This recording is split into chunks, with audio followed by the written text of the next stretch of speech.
market circle on the takrade on the market circle. And him say Jumi baby edrua aka eyadia oyo how e matakrade fo nyina.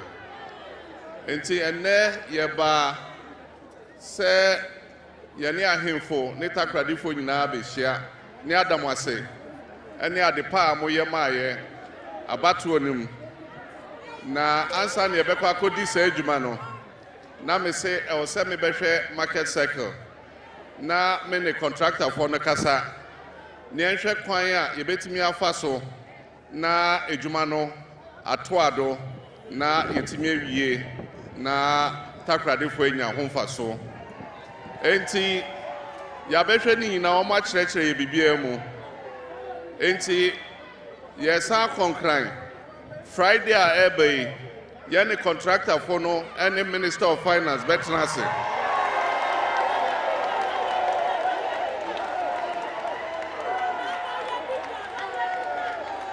ni ahwe ensehia yebeye senobeya yebetimi atoa adwuma no so enti sanyame adoma enche bia contractor no eni na adwuma efo ombesa ba na omo abetua adwuma no so na takrade for enya adwano faso. For a government that is built from a party which purpose to be lovers of probity and accountability, we firmly believe that President Mahama should allow the charges against Dr. Appiah to stand, even as he carries his duties as a governor when he is finally approved. The action by the President gives us cause to believe that Dr. Appiah is not clean.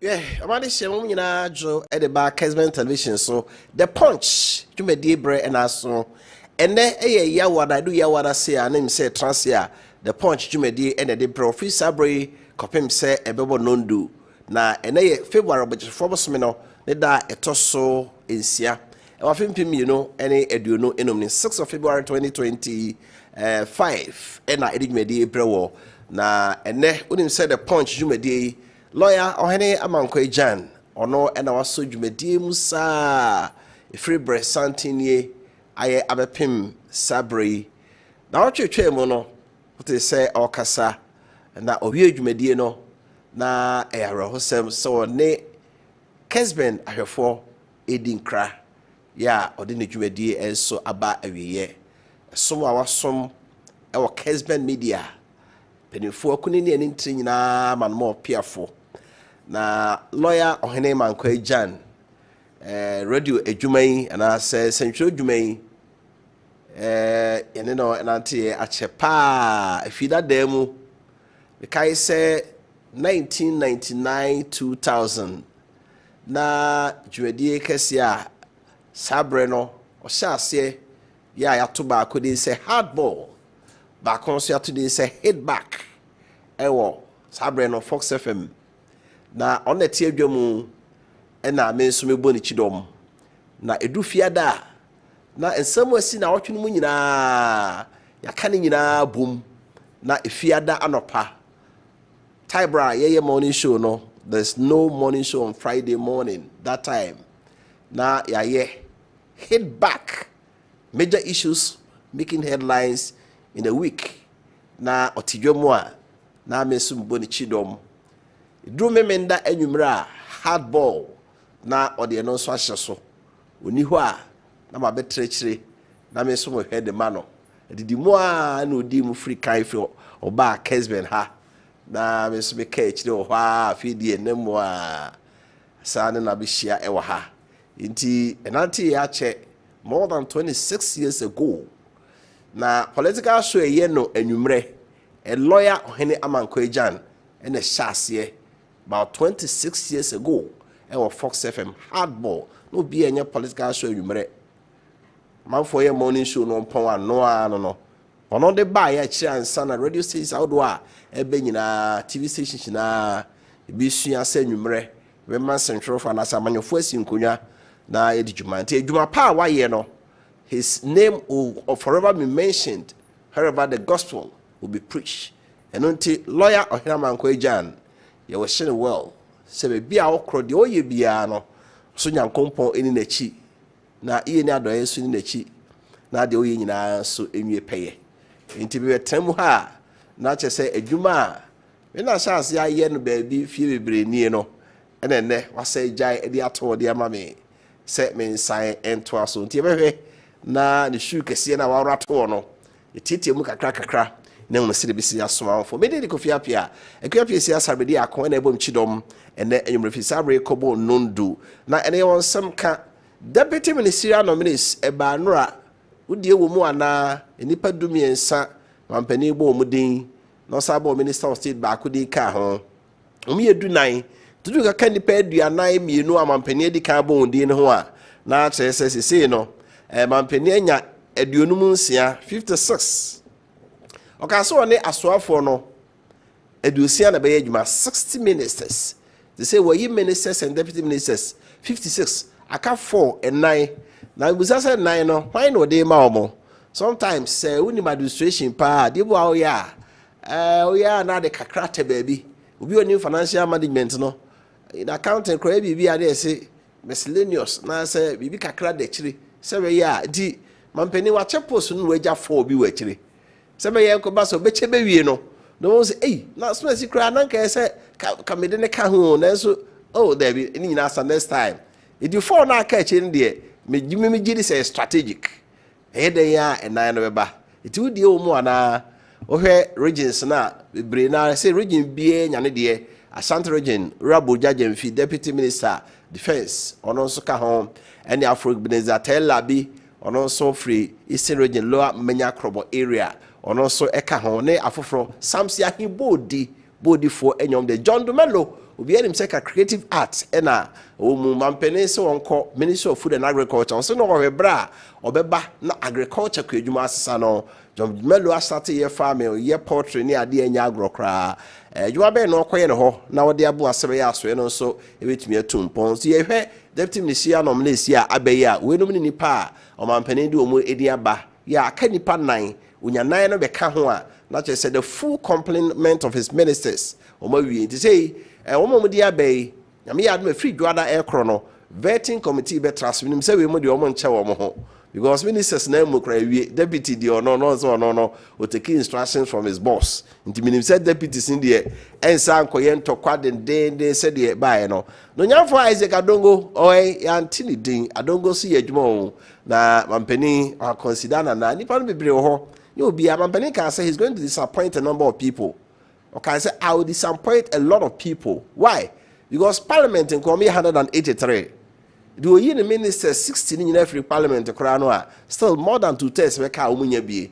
Na mo you nyina na ye parliamentarians. The day and people pi wo ha omunya post no bi. Na ebe say distribution of the ministerial nomination no e fair na fe Parliament vetting chaos e course ho no nra mo sha se committee sha se so mo ye hwimu na fe de abeto dwan se omunyai hwimu na omo ye no na abeto dwan se speaker na ka so omunyai na nso opani o tadwa mo nya for him na badra se nye speaker a minority MPP kweketoa no omna koye se ba bi edo no ya ntwa kire na enya nti they are put the committee omo probo the disturbances and as basaba koso vetting committee no on hold until further notice. Because education sector near where abansi opese obeyi a school for video more college of education. Yes, I'm more allowance on every ho. Haruna Idrusu. Was this always guy they a school for no teacher trainees na ho mona. As Ghana so AC is 50% a day. Penufue titiri obi owie SS. No college of education and teacher training college, you know. That sky by the hen on AC this 50% breakfast, lunch, and supper. It's a Tiabai person will ye teacher training allowance in free or normally enhance students loan. If it's your name, school for no casa, almost with your more any entum, and I want some why it be a home and come on. Ora Frank, I don't pray. wakoka asembi ama isa amanfo obu ofu ososo okoto se NDC ni ne onu MPP ni ko a wa ye MPP ni no boa NDC ni no boa MPP ni no na mu prim NDC ni no ama say amanfo aye ward pa yekogo ti anodon pre asem a waka ama say Ghana for pen achina we no take a listen.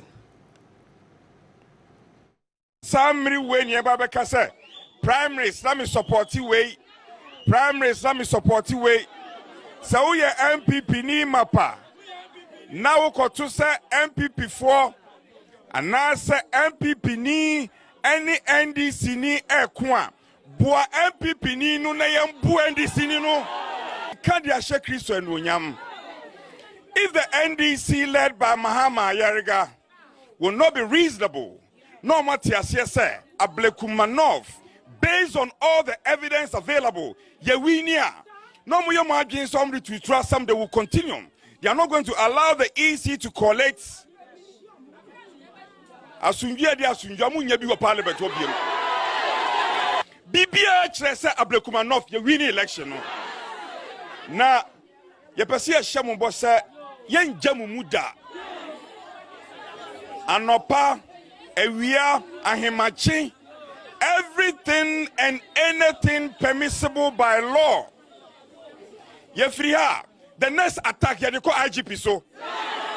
Yes. Now,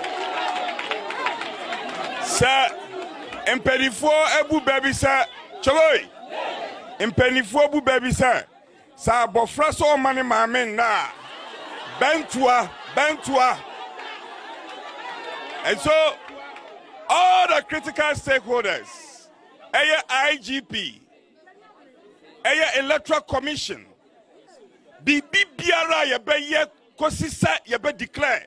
Yen ye kwe free ye wababa kaya mu parliament no ye be hwe se be ye dai ye be ye se IGP aye na adwin se obeye hwe han na nkrofoi akoso adi nkwasiasam etutu asam a we will continue to demonstrate me demonstration so me papa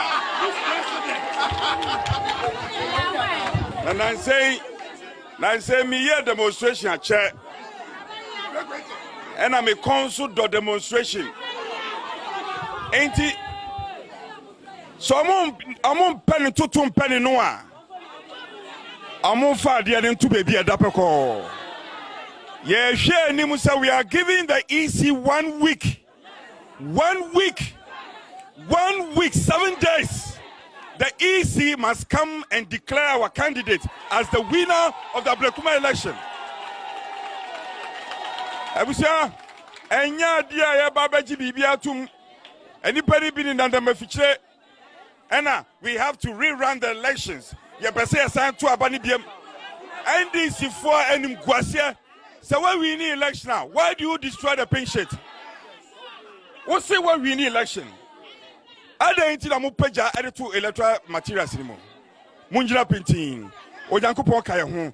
Ablekuma not for the MPP.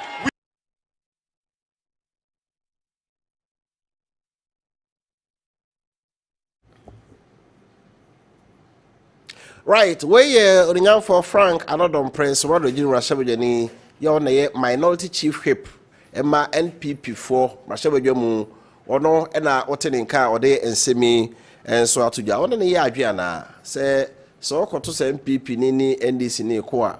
Wow, ye MPP no kobo any MPP ni namu prim NDC ni no. Na omo be demonstration, croye demonstration check, PBI, omo turning attention to the IGP. Say nyade ometia say kopem say woni ekwe free Abrikmanoff e be declare no winner of the parliamentary election na enika oko enkran Greater Accra say billboard ICC abonten no MPP for esi on billboard thank you for voting for ekwe free NDC for esi omo de eti two political parties no BS in the billboard on say the candidate na win election. What is going on? Say ya to aba declare results 275 constituencies no be a member of parliament or Ablekuma from kwa both sides are claiming victory be as one winning I just say ayenchi you are so baby ana kenyina ya sa akokan we asa akoye recollation ama ni nyina you declare the winners. Wa want to say no go to court. Ko ashan ba ashan trojia. Your 3 constituencies and this intia say also the court. The court Greater Accra bi ho. Wa want to say you can go to court. But Ablekumanov some kai say dey bi ho Ijakutum school dey bia na ballot papers wo ho Ijakutum say ye. Inti say ho e na no dom pre. Oka sanse beba na abedi nkomo. Managing Director of State Insurance Company SIC Edmekuo. Mampani abora ejini mbo atinde so na enkoda adwuma na no. Mami na yate so se na office o hade over ma ejini mbo atinda. And then cry act cheche say wasama aban e wo court. Se contract de ma no contract ni ngui eno nti say yeso mfiro ni pa from radia any a breach of contract. The aban tua na severance package na ketua obeje from now until time esa ne contract mbe so year bia na osaketua na etum 10% ni fuel eman 450 liters of fuel and the good V8 de amano mu na entitlement a obenya nyina no ose aban obeje o de court ebi no mubusa se ne kwan so ano no ana enye ne kwan so a we court asem no court enti enti se o de kode a preprint a menya che se ma me na withdraw suit no ahia no kre ana withdraw suit no yate se wa withdraw suit no Samankrata de court kuti aban no era no pay na me ka no mache dwumedie so se kanane to abawi a departments and agencies ye aban dia no omo da no omo ye public servants nyanka kane no enka omo so obi ye managing director ewo SIC so obi ye Bank of Ghana governor obi ye managing director State Housing Company kono no onye politician or a public servant iti aban be ko ababe ba no ho. But after some time, you say Ghana assessor, you talk about ya public servants, somebody that bring you mekuna no nyina no, munyina else yes mo. Eno ene de sa ense munyina so e banti. Ye wani pa contract say o ye adwuma mfie 9 na power ne sesa aba ne sesa. Enipa no ye na firo na ye mtua bibia ama no. Ana say aban na de ba ne kro no de oni bibia ye bio o so kro. NPP phone mi ka say Sampeni for ye dom toto abanyuma bia no they worked against the party.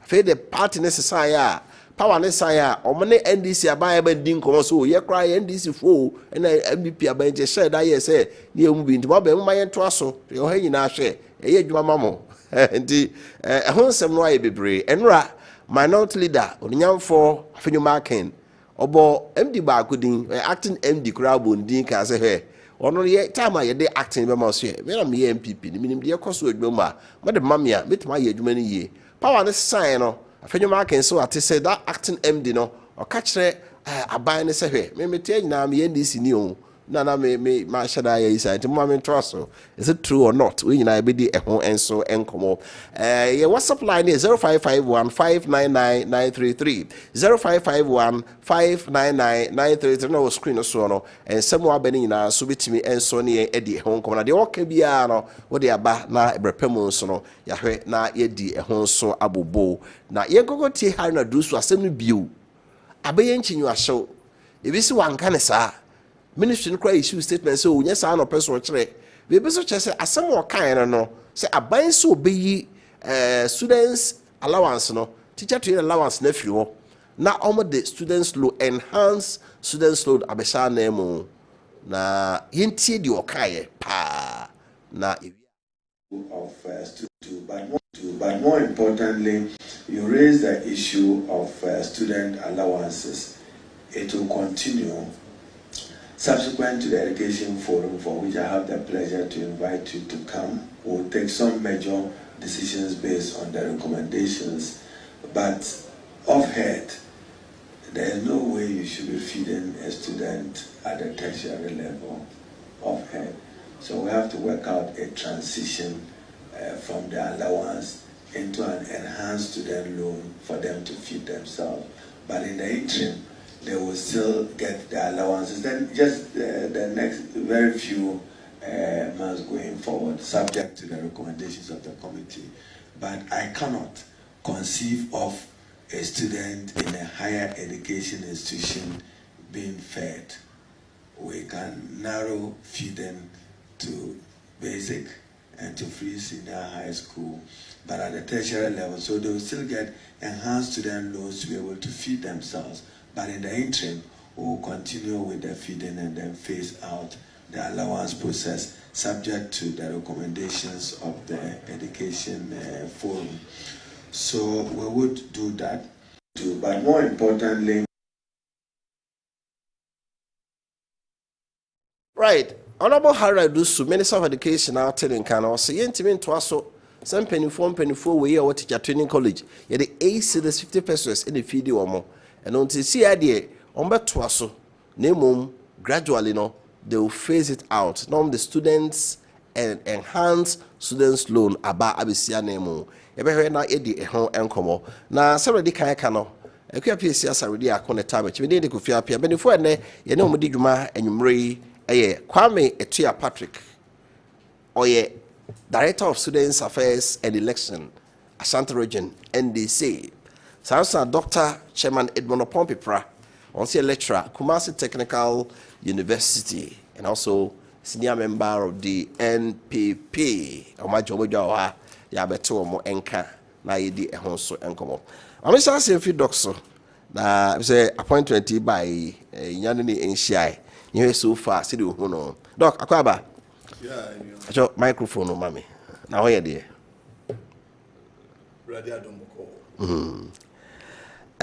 Doc, and I 6 February, I say, Ochina, now was some pepe. Yeah, I bang a buy. So far, I'm been 56 ministers and deputy ministers. Appointment, I been, I want to say. Yo, I'm I should say, so far so good. But the answer na no many so opportunity na me fan share o mo ajemre hwe untumi. Sorry, almost share Kessben TV.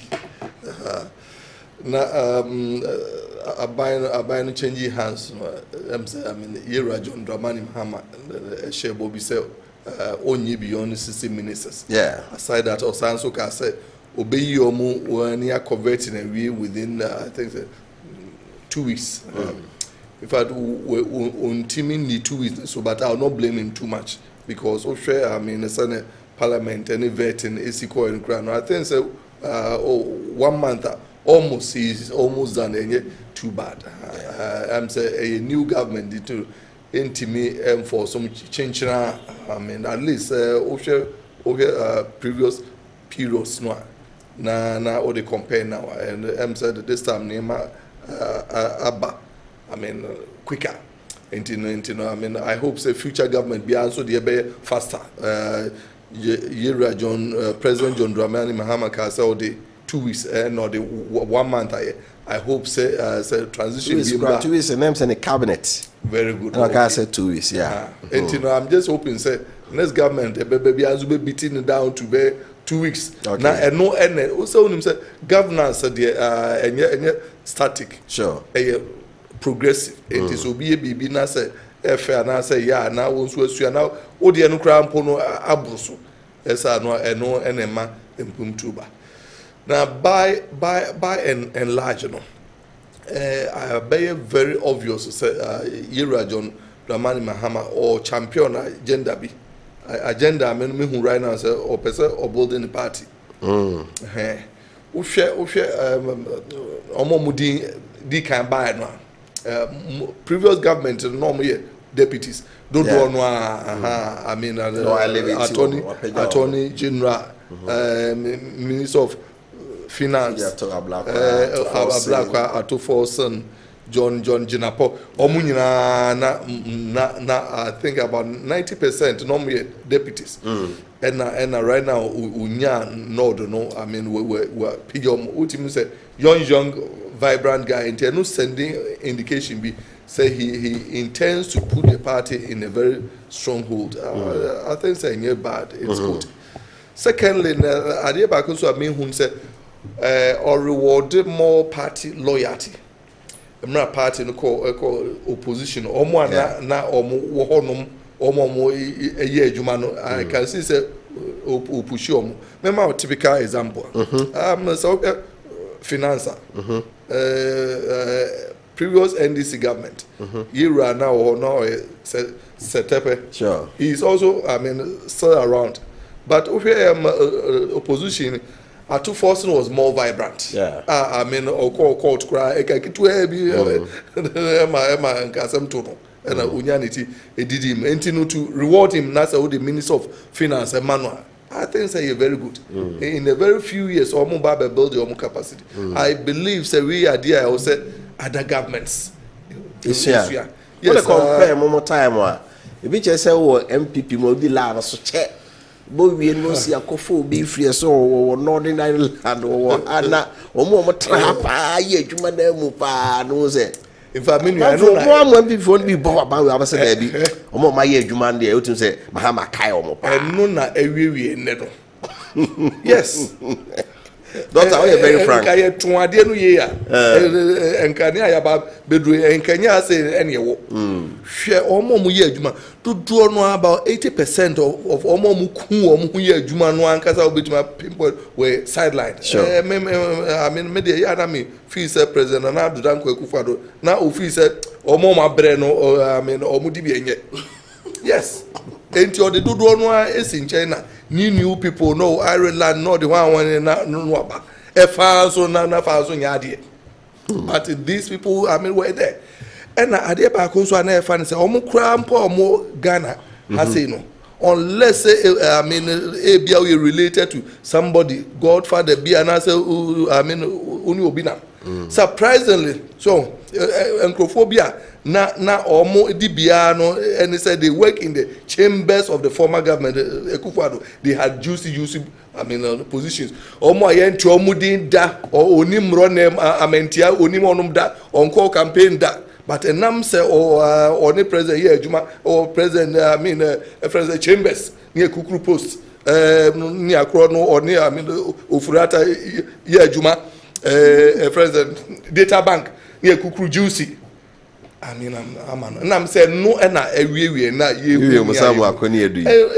you know, a big lesson. Okay. I hope. Yeah, if you in fact, John Dramani Mahama, in your ready and Bob tears suffer no case de baby, 4 years a year, into most amra.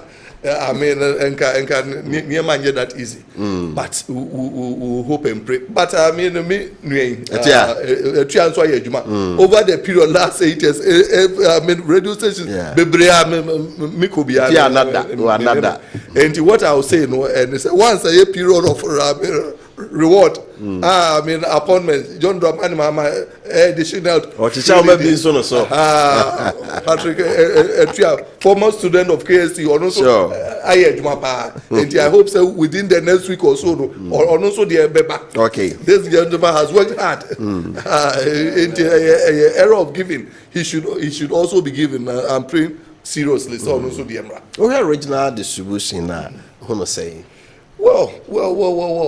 In fact, a binum claimuse. In fact, Ashanti in your fair, but really? But media, I don't.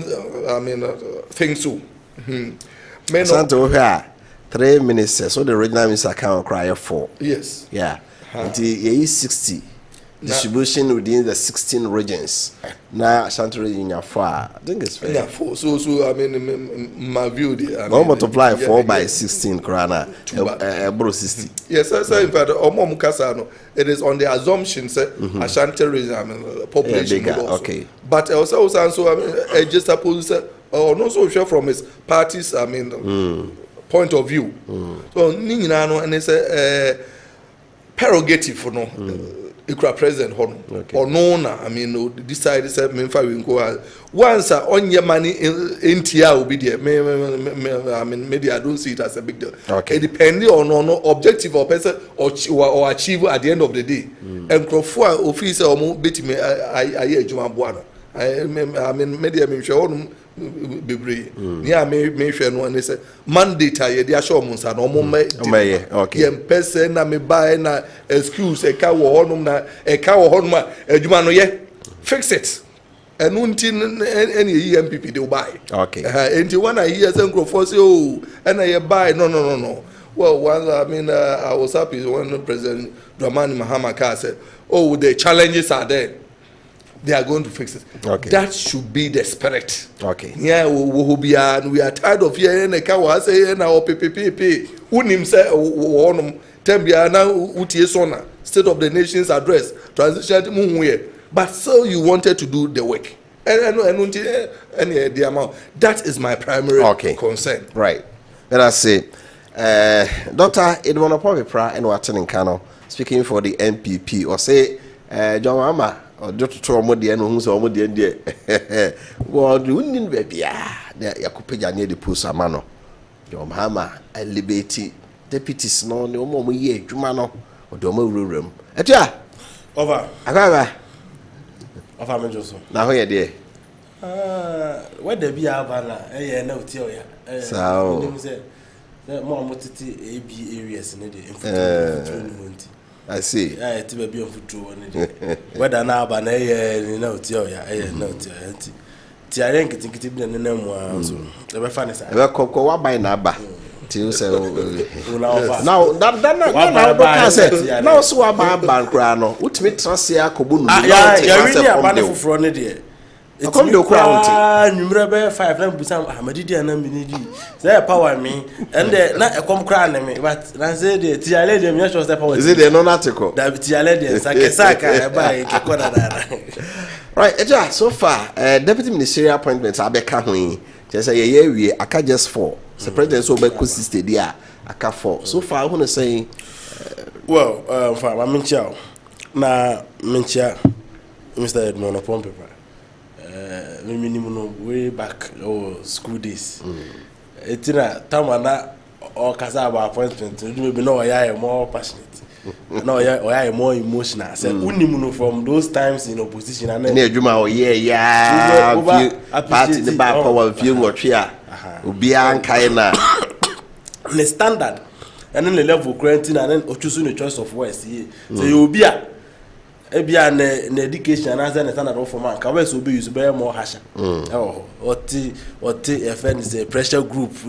We invite 2 or more here press conference, 1 man press conference. And then charges are responding on campus. Oh yeah, now I responded. Oh yeah, I responded. No, yes, I had be media for or for and those times will be a mouse can either organize you.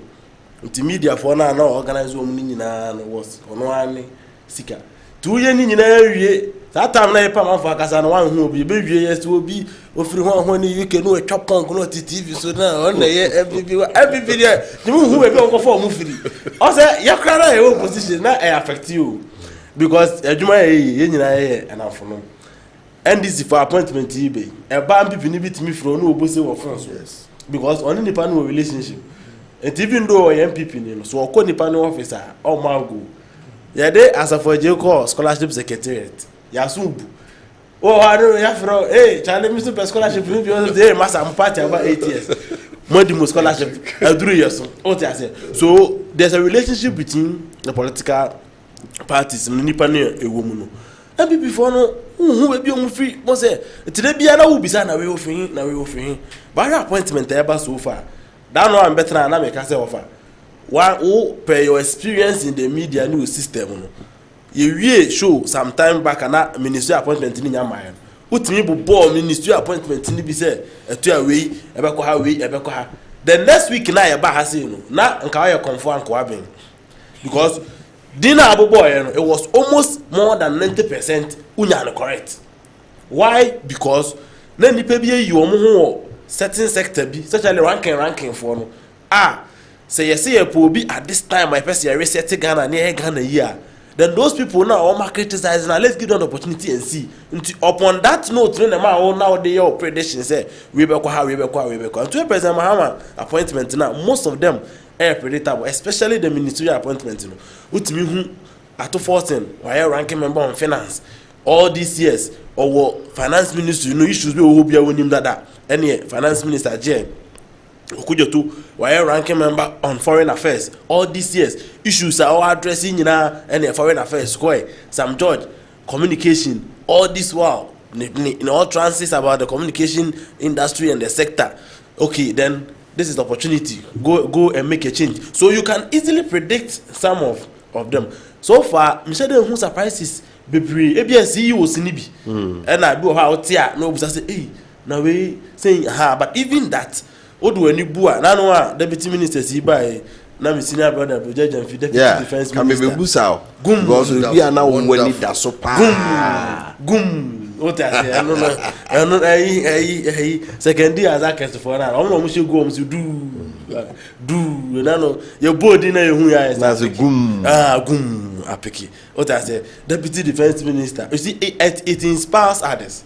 I say Dr. Marco Hinidi 34 years the confidence President Mahama Enya say as a young man take this region of ours look at the issues in Ashanti region of Anansia buy and they will say yes say enough for issues there's one mutare control so there is to serve over issues to serve is not easy no last week yeah, that's what they are yes say a man wo jom no omu 2 cities near they omu take it ni abaya announcement to jom say they call 5 cities over now to them from 2 cities they call 5 yeah they call 5 cities abaya munya one man yeah nya one man no must add about to say omu say be the congestion wo Kumasi so quickly the regional minister has to step in near friend came and coordinated and say oh na bone be ni ayo ya ba mu a ye ni na otwe mi ensakra o to take it move from 2 cities to 5 cities no sabe the congestion wo Kumasi abontin CBG offer say nam kroma ye nyina ye nim say ye ho hehan in fact Kumasi is very choked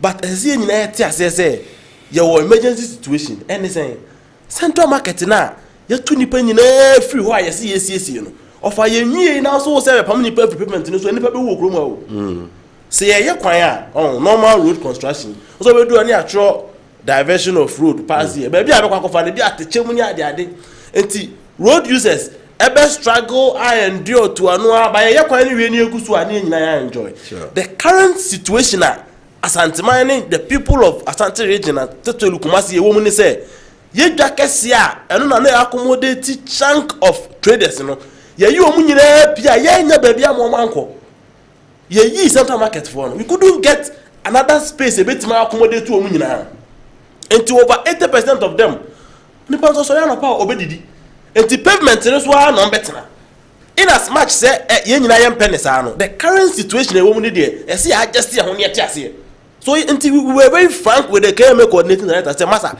CNC central market nwie ya the congestion power Kumasi say do be an infinity because ebeye a suicidal and to be a suicidal mission the year me yakra ni say what tenase na oye feasibility studies Dr. Appiah problem na chire oye wie na o examine situation bon say oye krampa answer ni sustainable so so ye the congestion Kumasi sisi ya obeye ye abesala ya time na kejeti akra wa ho ne ye sustainable obeye ye abesala ya chichi ma ne niam na omukọ keme ni ejijo muska acha ya na wotwe ba na mu nyina asatito ni abetu nkofo dwe tiregu me can proud to the election say that metis a KMA the congestion no I will stand up against them yes because the omaye no mu wie no the whole budget to homa wa because on the budget no kra ko see market na offer anya asem kra and then we are back to square one offer anya asem kra KMA yenyanyi mayor na coordinating director they say the one acting mayor and to ono na e ba be ye the congestion na acting mayor e ba oba e o say a rumor me oba regional minister friend no oba e o say a rumor then they ka bibia no adina ne ka bibia no adina ne say there so o say enya no kra kwen na enya ya ban wi na aba be say no so a test to the minister as a young man obetimi do nancy form I take those decision e wo mu say o won kofo bi ti say yemu bia on say awako here de o ye bit dark kakra yemu bi de offer ya ko ne boko na wan pa the other side ne be ma so we were very frank with him say yes ampa unam Kumasi especially unam central market ani mu wafa do auto nentu so pe won asem do ka say o kwa kofa e ho no mu a wa ba hu say local ye yes we appreciate but situation Asante ma wo mu se sia ne de e se e endure na ye make sure say this period no challenges na ade aba krom na abosto pompe no ye som kakra na ewie central market no John Mahama Baha president oboya no ho ba say ombe make sure say central market no ebe Fiscal na ade aba ho na yetima ye na ewie semfie mienu kura na ebetimi de ewie a ebe ewie ne ma memu nyina ye mo mba bi mo kotena na afi wo so wo ye di congestion wo Kumasi na eto aso ne atu nipa free ba bi a omote ne anya ba bi a mo manko na ade chia enipa be didi na so be di congestion be yo mu hwani de enye ya ban wi ene opa onko te ne party wi nipa wa no aba be yesa congestion say honi here opa oh yeah because me tie no na makumu tu na ede no di be ofa bra sa na 33% to kroma say bra sa na 33% Ashanti region okay bra no yo mo obi mfa ne personal interest on be wie di congestion na ho budget kakraka ko fo botom nko a emfa obi amfa ne reggae me say high life eti ye ne naka oba ye o say e rumor enye rumor sa na yonkute musa na yonko ye wia e be ye congestion na ko say right well CP em say yahwe appointment na aba no so far no aba both sides obi ehunu say the President Mahama oye no ekoyi yantache on ministerial vetting process no so here say na Dr. Eka no akontempa we previous governments na be by March kra no na enwie but we dey almost done say omo ma bay nra nipa 14 ni say next week ombeti ni nyina efri honom na 4 na aka no dey say dem kan no we the 4 no say obotom de bi obi ba na ye ukra na kamera ye fi o na we yama no yes I che na unya sister ni wi a obi be ba bo say my phone so say man fa na nka ho tim na mi say 4 na aka no strategic tina president won fa enka ho ma me sha say so tua so far vetting committee ama yeduma so no ma kira o na so wie aduma no within this short period of time no say nya chaos kakra see no a ka o say e bo ma ba so o kan nyina bo mo how do you see vis-a-vis there see nam so my say microphones near the committee e kwatra say the ya halt committee no the speaker suspend 4 MPs both sides say there be speaker here no it's not backed by law any or speaker not suspend this one lifted suspension in no I want to say well the last time na you didn't come over has say and o making suggestions say obi MP ka vetting credit and man had no so vetting among for was dissenting views almost tested in the by say they believe that even though MP cry man got on the to so far o share vetting na me share vetting na me share ni say o end this ni no abeto on tie no yodum no onko because you were a serious challenge as a country and na ya beton yen sema magana for and o manye emu gidie di o man na man enti nipa ye do mbebu o man no ehia pa se amamwo ni bekọ yi o se nko yi o apamfo a mampanyini Mahama be yi o mo na adwuma o mo be ye na be kire enti me hwe vetting na ewo mu se be ye din se ye kuro mo obi akọ vetting ne se yan qualify na den tensi no me pese me ye convince se nipa ya ye di ni ko be o go betuma ko ye adwuma aboa ye because 2028 no se adwuma ne be ye mrama ya adwuma asankofo yi ko ye so me hwe no as an NDC person me hwe ni purely from a competence view me question I answer ni bibia ni abilities ni ade so me very much concerned about that ofo obi ti say yura okujoto ablakwa ba there are certain issues even though bako ebisa I'm talking about MPs ni bako bisa but o man stress so but those were the issues na me person yen hwe pa over the years don't say young cry no young ladies you know Caribbeans in Arab one but don't forbi flight no yeah transit to Ethiopia sorry also do Ethiopia no don't say flight you know young girls in kwa negum figure na ekon young ladies in kwa pass be 80% on board no young age ni range from say 18 to 32 no say na girls yi omo kwan ti omu do your transit no hu say most of them omo ko Arab ho ofa omu ko duru ho a enema ye de omo ye no epimu ye say omo ko house girl o kwa ko duru oni a china hyedem eyawa omo famu ni ade so ebi kura gu ho a omo pe kwa ya back omu nya kwa ma these are issues are very sensitive. You expect to say obi a obey foreign affairs minister no so vetting committee so mo vetting na let's test his knowledge in those areas or appreciate this then onim edinka onim two na so onim a by you know and she be no what about it there be no osusu say ya e betima reduce to one corner omo ho omo fa issues mo dey na betima ya there for omo Of a utie ubo tapes ni BTA online. Na hwe yawa mani bi na mu a are ho. Obi ho ya de ne ko hye edem a. Mema wo fie ho nyina na omo fro. Ge ba ko story am tie fie de ne ko. Papa ne ma miensa. Papa ni pie ko adwuma. Obeba na tree ni nyina omu nyina ba be fro.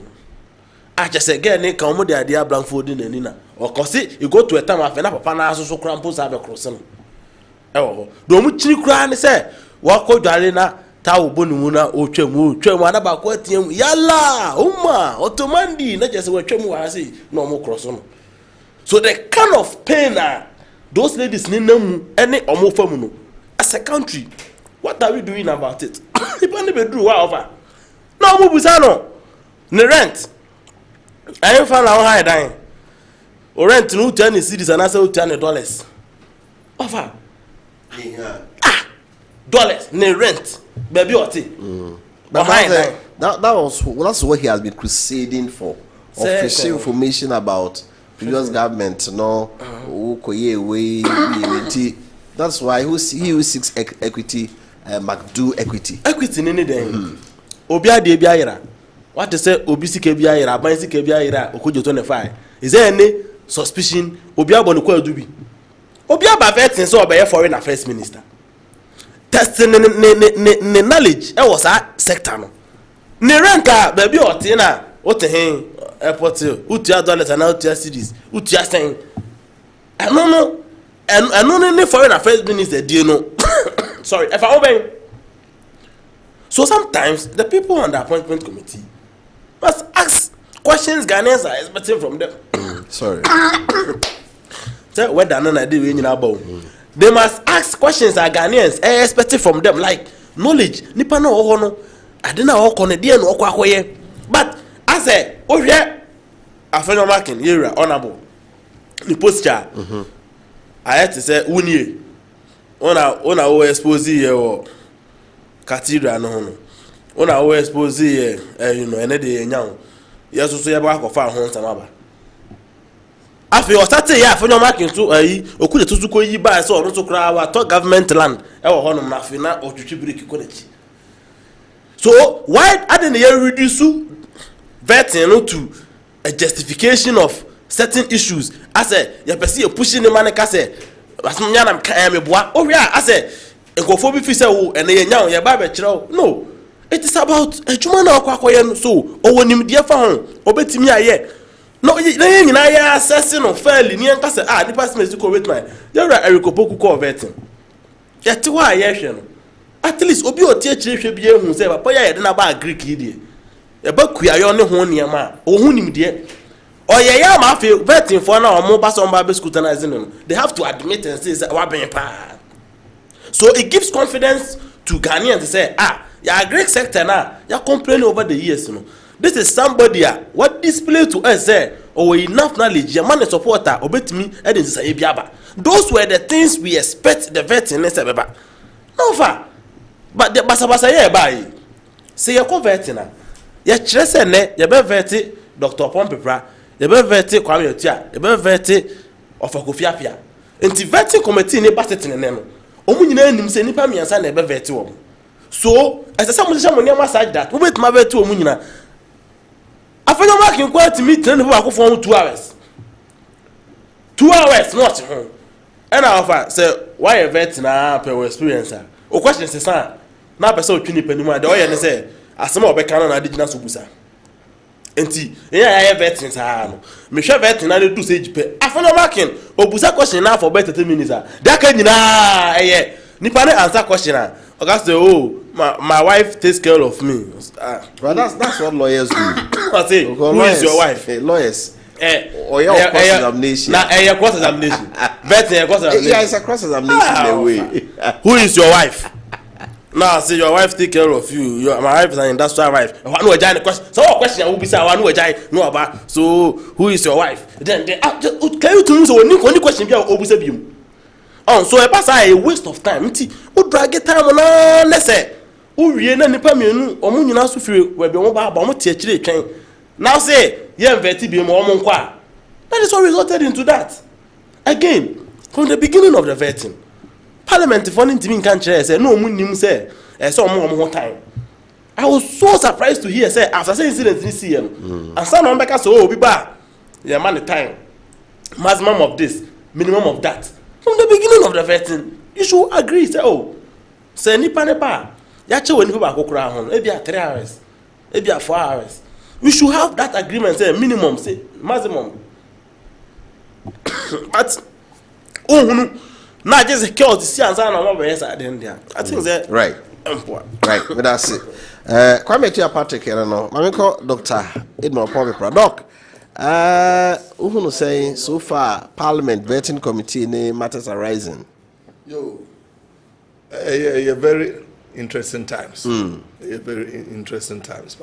So now, no, I mean, it been a complaint. Say, almost time, no, yeah, no, we see too much time. But I mean, new. We are always, I mean, Ira Ufurata, I mean, the finance officer. Then we are vetting for 2 days. And you know, I think the Parliament, my gagom, of our standing orders, no, or Sanka, you allow 2 weeks be, and my public, no, etimi contribute. ABI, your assembly. Patrick, you are same tier, a black one, you almost input ever. But we know President appeal to almost within 2 weeks or so, Timmy, until almost a shall bueno. Until once a public non form contribution, Madia, or say Parliament and our parliamentarians, no, Timijina or my name. Na Assembia, no, I also move Sabia or more Ebusa. And you know, they've not done too bad. Despite all this, within 2 weeks or so, almost to me, I've vetted so many, and I think say good. Now, I mean, offer who assess it critically. In the vetting, no, I mean, I was saying, me and Sebi dead. One, only a chrono, I mean, capability. Number 2, capacity. And a 3, no, only a chrono vision. So, say, Obronika say, I mean, capability. Just only a chrono qualifications bang and a manity mijina so ejina nia ujano. Fine, only a crow can be a parliamentarian, but it's not all parliamentarians who have the capability. So, I know nanche. But so the experience when you over the period ebe kanwa eno no na capacity no. So and no just oh capability no I will say oh team operating with capacity and no and I mean ebe mana full obo o baako but only the other now very few and no team combine two nyina enti parliament duty so mu do so ne emi hu say oni akro no ejina be te say is he combining his capacity with his I mean ability, I'm friend capability no ana uwie eno and sana was only a chrono the ode ba on board no I mean yen vision no and also should be very clear so utimi nya niema miensa dia and that should say very good so I mean yera I mean aruna dia no utimi demonstrate clearly say aside so I mean qualification experience no so no science ho and anema all can also tiase being so there anya very clear I mean e can I mean I mean Eric Opoku there which was very good but one thing I mean Eric went to me answer I'm a man who clear if I were there I would ask him no agriculture no in the area of vegetables we are aware say every day be more than 80 trucks carry tomatoes and a onion across border no from Burkina Faso to Ghana and think I would have asked oba eden na obeye afa ho ama ya ensure say at least in vegetables they are self sufficient country bia no aduane a udie simple it is tomatoes any jene emra yen weather better now we import so much more than 70 big trucks every day. No, it shows a honor deficiency. And the practical, I mean, areas we and I make sure currently I say watermelon in a every Burkina. Definitely. Or not, there's a or no, they feel. Can you imagine that? Practical one. Ghana is not serious. We are not as a people. We are not serious. So, check your home weather no. Na I mean we Ghana there. And can also young crowd is virtual lives a year and so to bear 1-2 months beer. So no. And they are able to do a dam. We extensive tomatoes or more vegetables, no a fruits or moody. What about watermelon? Ghana, the horse as says a Burkina neighbor. I dear back where interest no Ukojum Sisia, a man almost prefer Burkina tomatoes no to Ghana. No, and tells you.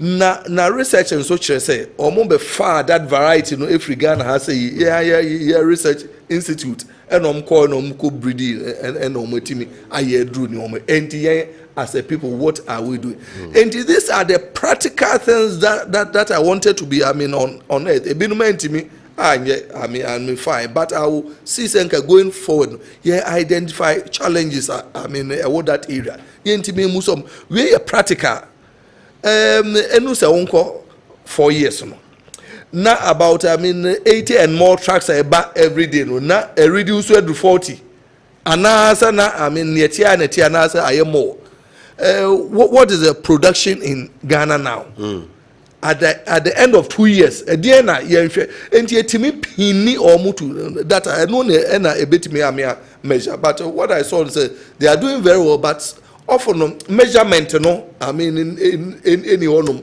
they are not able to measure say me no na say any say na say year about rules be ant set target man and think I would suppose enka going forward no so more for target massa me ba me say I was enka parliament is me set target more challenge you say near was okay roads governmental we free to say about 13,000 that's if you combine all ABC as for they say fine and you know in my tenure made the area 6,000 and ka home regraveling area 4,000 we say and you know may compare to previous government a favorable and as a favorable but say utie very clearly pushing per also honum there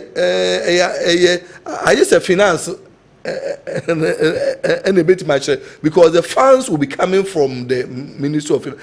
That was a very clever way obey from certain targets.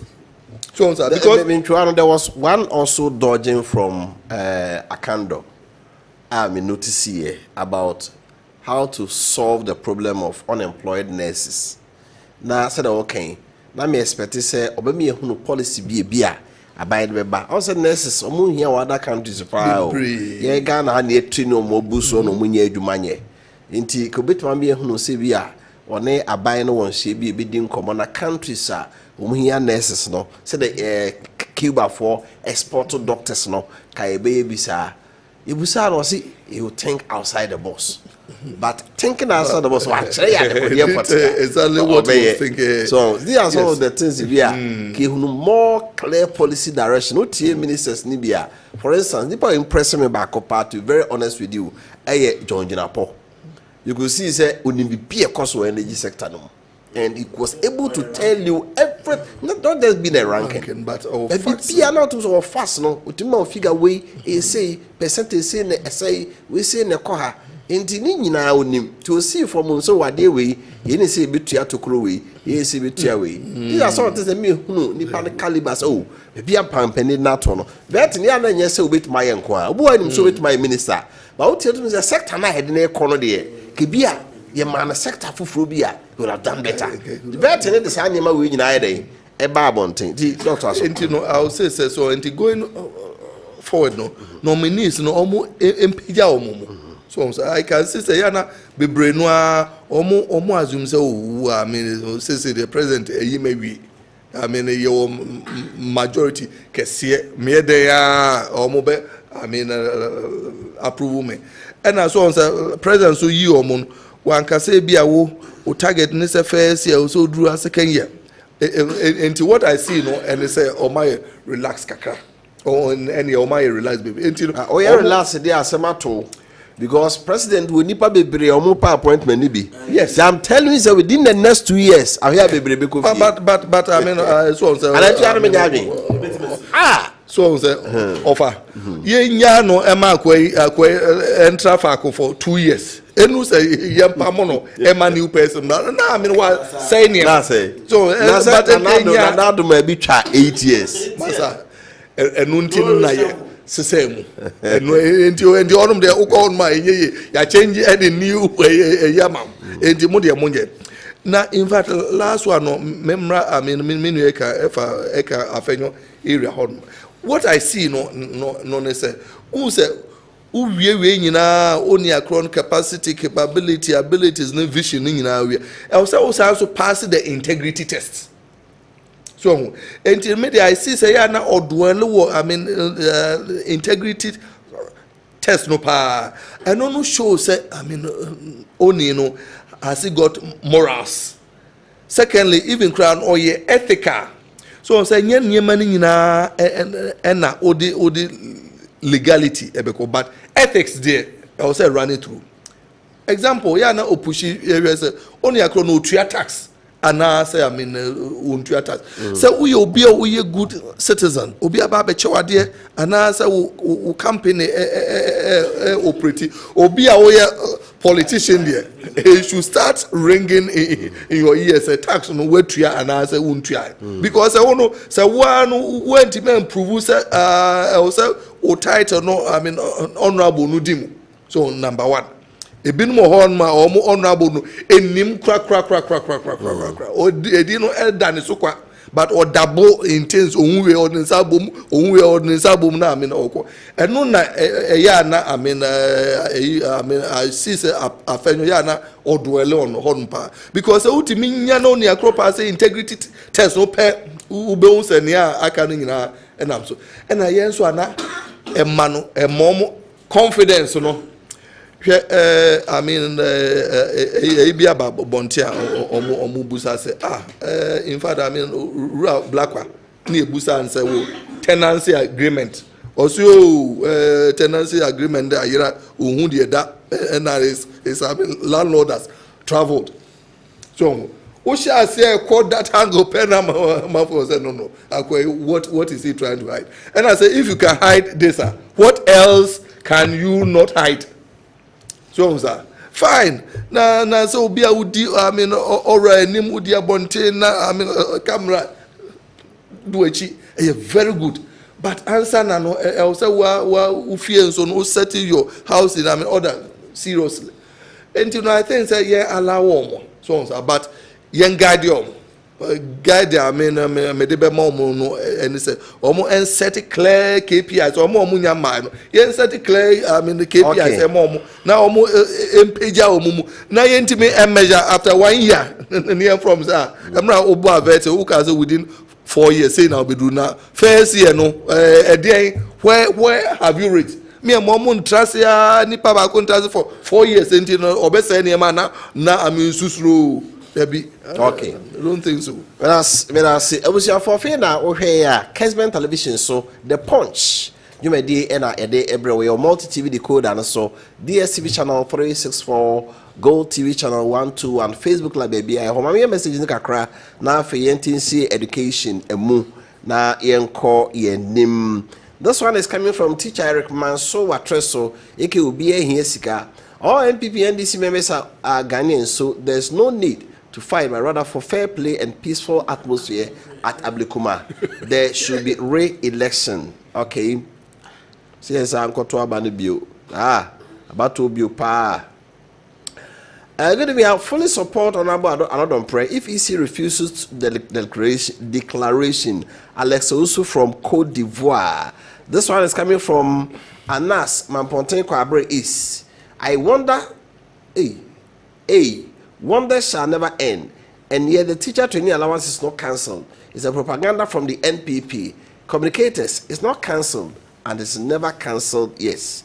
And also the other day, a buyer, I don't know. This one is Mr. Host. This so-called honorable shame and not pray from the Nayao, say we are saying so. Okay.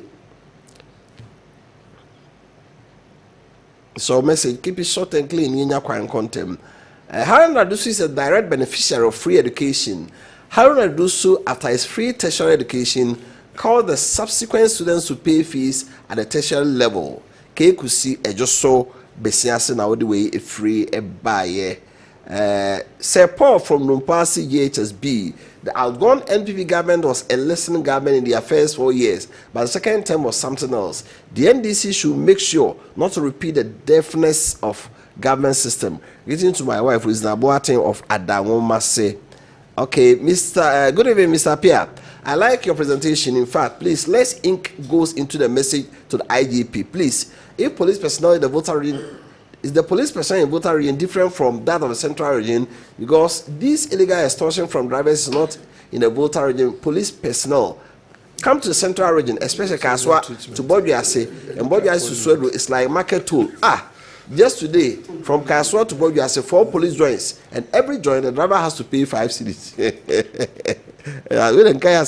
Anyway, good evening, sir. Keep up your good work. Yesterday, the goat. Oh, where the football, Sabrio, Masaudu from Bantama. The NPP is committed and determined to form a very constructive opposition party that will look out for the interests of the people of Ghana. Let us unite and return to build a strong coalition for the future. The battle will still remain the Lord's. Regards to Chairman Odino Kofi Appiah Kuka. Teacher Kujo from Tepa Enyesuso. When the destruction of the state property became a crime in the NDC, we are all witnesses to what NDC tax did after the December election. They vandalized police stations, electoral offices, and school buildings in an attempt to steal victory for their parliamentary candidates. And their party leaders saw nothing wrong with these actions. It is hypocritical and shameful for Babin to sanction anybody for what happened in Parliament. Greetings to Chairman Odino Kofi Appiah Kuka. Okay. Say Ashanti youth. Asante Achim South deserve a seat at the dining hall. The Wapoto Nchene or the Bomwa in Chiri. Where is our share of NDC appointments? Since 1996, the days of Honorable Christina Mwakunuyama, Asante Achim South NDC are sidelined when it comes to government appointment. Despite our unwavering support for the party in terms of voting, polling for the presidency, we can pride ourselves as a major contributor. Example, 2020, we had over 18,000 votes, while in 2024, we polled 20,970, but yet no single appointment to native of Asante Achim South has been given the opportunity to serve in any NDC government since 1996. This neglect, if it continues, will weaken and demotivate the youth, attractiveness to the party, and quench the of wholesome no wa. I mean, just so I do Kenya. Hi, this is one of the best programs I've ever watched. Thumbs up. Thank you very much for also watching us. Okay. So I throw message there for.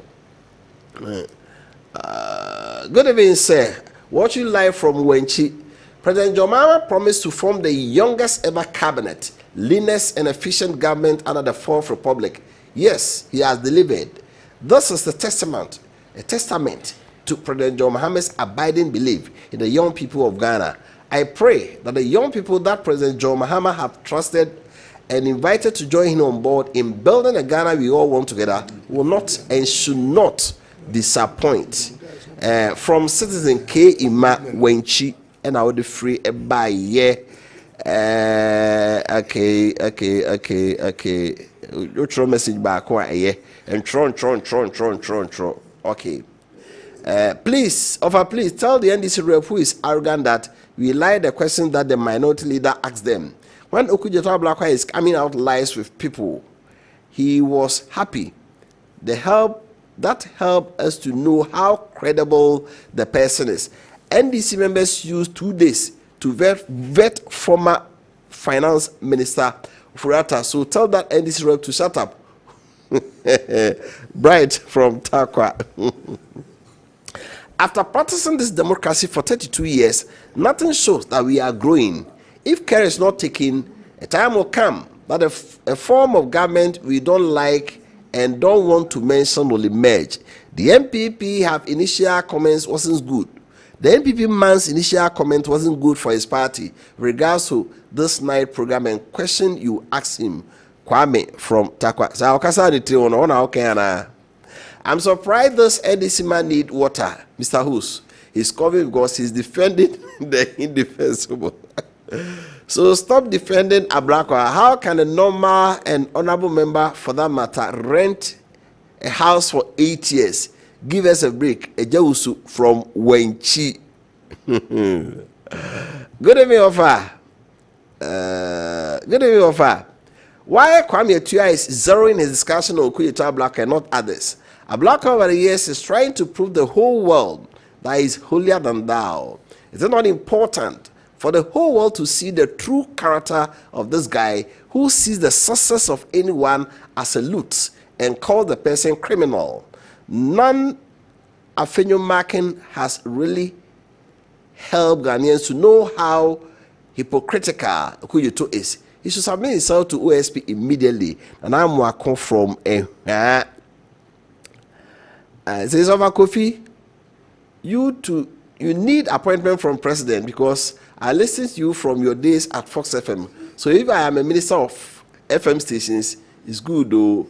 Kobe, so Kobe, what a minister of FM stations that? Yeah, so good evening, Mr. Host. In fact, Doctor is very sincere. A sincere person by saying the truth about current and previous government. In fact, our politicians should learn from him. This will lead our country to the promised land. Good evening, Mr. Host. In fact, okay, as I'm crying now, also there too. Also, okay, please educate me. At least 30% of ministerial appointees must have international and locally exposed to bring both foreign and local innovation policies and programs to elevate our youth and help the nation as well. Like the past education minister, talking of STEM education, TVET, etc., too much of locals can be dangerous. Good evening, Wofa. You are doing an enormous job. If I were an MPP, I would have kept mute for the next 1 year. If you not call arrest, you couldn't pay. Please allow NDC to work and give us proper governance. Those of us who voted for NDC can only criticize them for now. From Alexia citizen, concerned citizen, go so. Okay, my main message into NCA. Na memra na yentoa so the punch in media now here Kessben television so cyber here brand on craba ponsi mabaye edu enson. You move on to the Ministry of Education. Harry Dusu, they say the deputy all by Ura Clement Appiah, or also a ranking members or Parliamentary education no DH, especially senior high school dear Abumpa. Omumi and had the chemistry between the two educational sector and all policies are whatever. As some Harry Dusu can, police are already NT Harry Dusu, not some more kind for the last time. Nina so near dissect analyze it as no name say teacher to allow see a big chem and now say income in Timra. You raise the issue of student allowances. It will continue subsequent to the education forum, for which I have the pleasure to invite you to come. We'll take some major decisions based on the recommendations, but offhand, there is no way you should be feeding a student at the tertiary level offhand. So we have to work out a transition from the allowance into an enhanced student loan for them to feed themselves. But in the interim, they will still get the allowances. Then just the next very few months going forward, subject to the recommendations of the committee. But I cannot conceive of a student in a higher education institution being fed. We can narrow feeding to basic and to free senior high school, but at the tertiary level, so they will still get enhanced student loans to be able to feed themselves. But in the interim, we will continue with the feeding and then phase out the allowance process, subject to the recommendations of the Education Forum. So we would do that too. But more importantly, you raise the issue.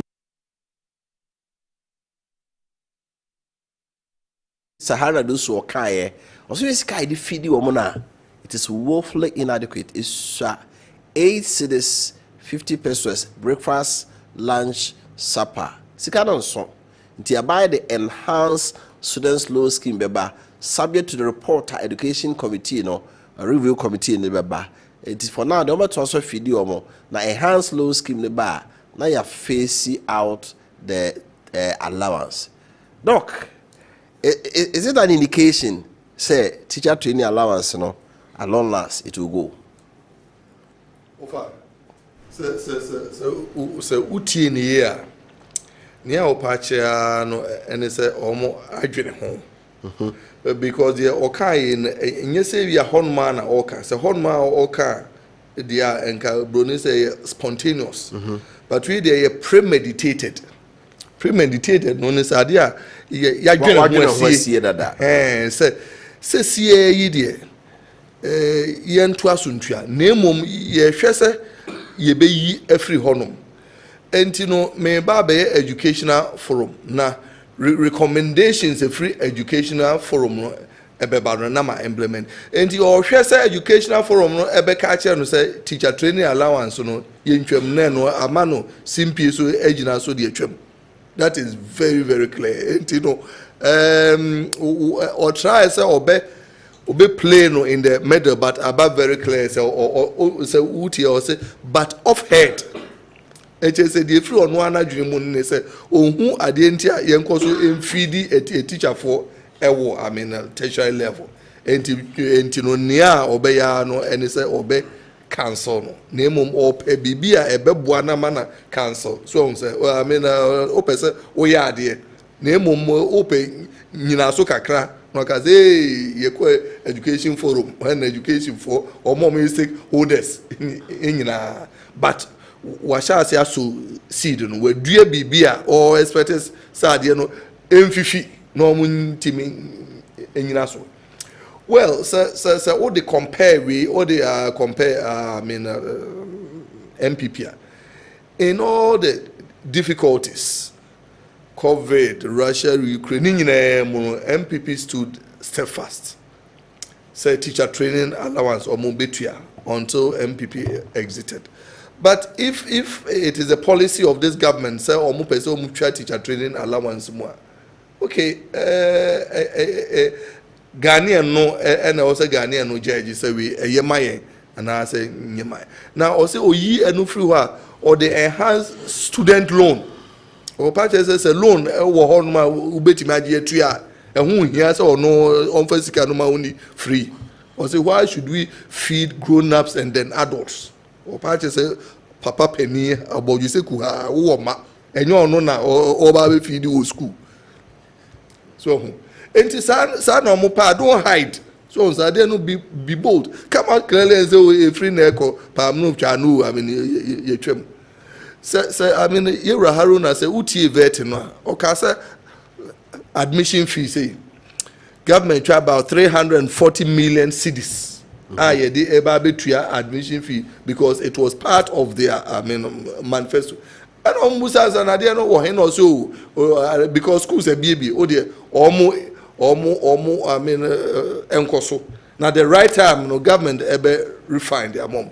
I hope say tomorrow on so backtrack and cause oh yeah kind name of he's a very fine gentleman. I'm no employment na that time na me Potak chairman. Say if this guy has not become rusty, so near rusty, not the same vibrancy there, I think say he should be able to handle issues. Now educational sector no is so packed. First your mainstream no, your TVET and the science was 10. In fact, bako kra no easy. We every home there's also the issue of free SHS any feeding. Honum there I think the government on trans now on so ensure honum beam. although monthly, but within first week, no more announced. So, issue of the buffer stock. Honum na SHS for Omoji or Moduane. But government announced, I think, say too quickly. So, buffer stock noni or Nyajuma Bim, say no, or per se headmasters no, Kojum directly, Kodija. Na previous years are no challenges. How serious? Lenti you say you solve those challenges, no. We are now. At the end, any day buffer stock buy. In the educational sector, no, you don't rush. I mean, media. I wish them well. I hope that they will not rush and commit blunders. Enka omunya abotre na mua says buffer stock on challenge bang and I won.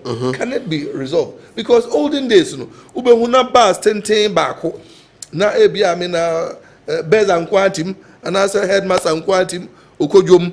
Na okay free SHS and I say yes. I mean me move right now from teacher training about okay. My teacher training, but enya nunkwa no kai. Answer the teacher training. He said, I mean that things. I mean we must pick a few because on one area na more packed than any other area. Who said I mean free SHS. So feeding honum unyan wronger. And unkwa to me overshadow and I say a true everything I mean object. But yeah expectation no and it's a near mo beto ye no or more man on your west. Okay. It will be better. Right. I'm saying I would have wished Senka. They would have gone for their forum before or beba bonte ababeka so ye buffer stock for no nyejuma biem ye revert back to the headmasters and the business. Because also no challenge our serious. Okay. While we are in trying to solve one, then you create another one. More. Right. But that's a doc. Teacher training allowance to go to be replaced by enhanced low scheme. Sanity. And I said this. Well, offer my for 1 minute penny another comment no make here. Yeah, sir, only last topic. That will be a last topic, so don't jump the gun. Don't jump the gun. Matthias, over Matthias, say only last topic. Matthias, over teacher training and nursing training allowance. If you baby ni abedu baby ayewe. Na ade bia ye okruma ye de politics be wrem bia. Na matimpo e was ade ni mu no. Ekofo. Asema you're how na reduce to kind. Obia enya political angle and obehwe. No so be kan no crache no hu bia be hu se baby e do as a country no. And we should not be feeding people at the tertiary level of our education. Obia o say enya politics no ye. Enya NDC can say MPP can sing. But or assessing near man no kan no crache no because of our tikrom way. JHS for the whole Ghana in video.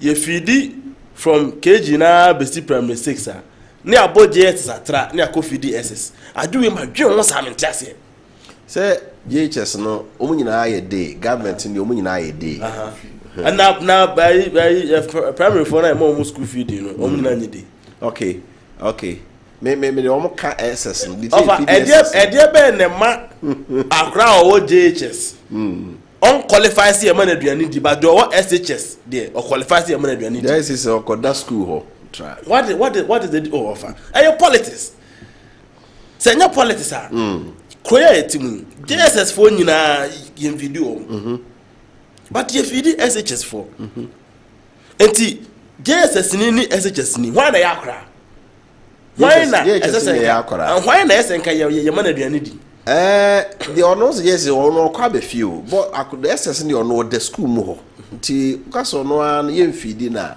dua ne sembe ye den nti na e feed ono no da ho fra say aban no school authority no me can free no okay free no okay ye capitation emma primary schools ni don't put JSS for free there na boni be na JSS for aye ana say e dia be na ehu about JHS for a ye hu so omo de ye feed omo aye but SHS for the bo omo ho ka e use aban sika de feed omo why is that sector no sa educational sector no ko ade edam when it comes to feeding then na yen feed JHS for reasons yenim ebia education for na we any bit ma be ka kire na ya be feed SHS ni abo universities for ni nyina kira ni abeyi certain portion within training college ni nursing training na say you feed o and can have you na problem e wo mu ni because of feeding no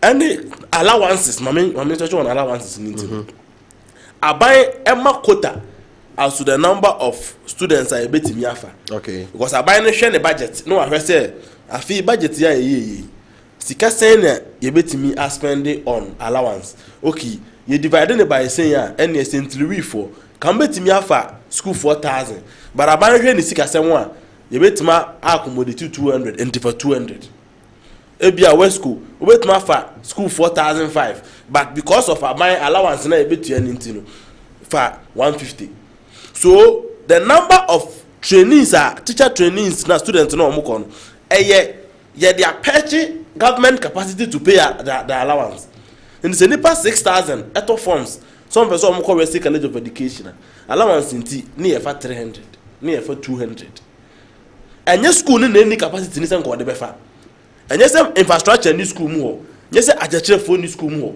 But I buy no when you see Kessben say, or bet your allowance into or the quota but to say for saying, never say, say, be ya, and ya buy see Kessben then, ebesia. So now my boss here, board member, St. Louis. Over there are minutes of school now, St. Louis for school now. Now our for actual breast school authorities say, or Matthias here, I buy say. Allowance nti obefa fankura 100 ayen awofo ya ready say be fee paying nti money aban kasara aban ma mokwan na yen ya ebetimatua no yen tua na monfa ye ma no because school no capacity say betimi afa. That was the stage we reached so far as the allowance is concerned. So at that time government must take a decision say nti ye be yen sa na nipa 5,000 apply ka school no betuma fa bi about 1,000 you say allowance nti o for 200 na o mo maka nyina e kwa kotene fi nti issue bi as I said ye politics free na ye share the other issues where tama NDC buy na ye allowance in free one na average intake colleges of education 8,000 before say ye allowance ye ko 16,000 nti sa akota asema make chiwe double by 2 what it means is that obi ananga onya akonya se nkobeko no ye no sa akonya na ba mama ye den over 8,000 people into when we build system you mo from teachers say yes sa decision and DCD allowance ni free one man number ni free 8,000 ko 16,000 and comment man ya cheche for so as a country we be aba be dri yes ye politics there but I think I say the two tables so na ye nyina ye we ni ye hwe say ye free ho no crese every time nipa bebre anya akonya ba ya cheche for pa bebre anya akonya ba ye nurse for ana na se sa no eba ebeboa ana aban say or the enhanced loan student loan scheme ba eno ne de en aban me cheche mu nchen as chene saying how do you assess it sa na person komo ne ko but empempre ya ka say de ye ntwa allowance ni utie education minister was it we will continue to pay the IN say ye be din komo about ye enwomasua mampanyini ebe frɛ omo wo educational sector a chechefo awofo ni ada ni atrase ni nyina ya dwendwen ye enwomasua ho yes one of the issues on be discuss allowance hi nkomo so mu di wie na enipa omo kan bi ewo mu no esusu si yi free ho a ye da betu Ghana fo nim so omo go di nkomo ni wie na omo se o da bi ye koso antu a ye be koso atu a sa asem no na you round and do to carry doctor can say conclude say they will gradually phase it out. Let's say okay, we wait for the outcome. We wait for the outcome, then we decide on what the outcome will be. But and they say they will gradually phase it out. No, that's at the end of my order. No, or say you ever kwa kushia, yeshia, oh Debbie, you ever kwa kushia, yeshia penning for more sector anymore. You ever job my drink. Not based on that, near take decision. One casa. As more kind of and almost here we are. The moon some the bed. But before some bestiano, young as people offer you as a neutral. How do you see this? Osha, must we continue? Who him say? Obi or training college. They say omo degree. Obi or Winneba, Kumasi campus. Ono so education, we degree. Ono dey infeed no. Ono so e ba bachelor do.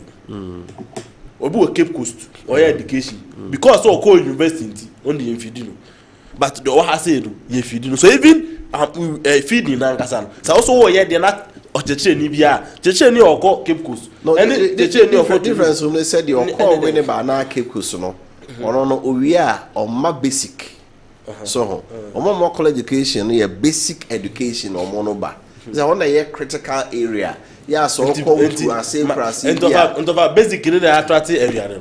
Basic in the attractive allowance. Or what the idea, and Ryan, one of the CTAG members in Como.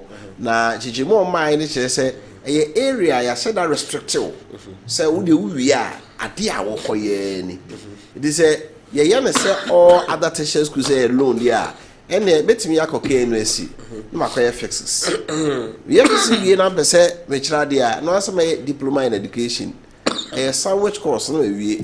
It never have me Hong Kong or education now. A very restricted me the maho ashono. You be almost a back, I can also see a critical teachers no for the friends a basic school now.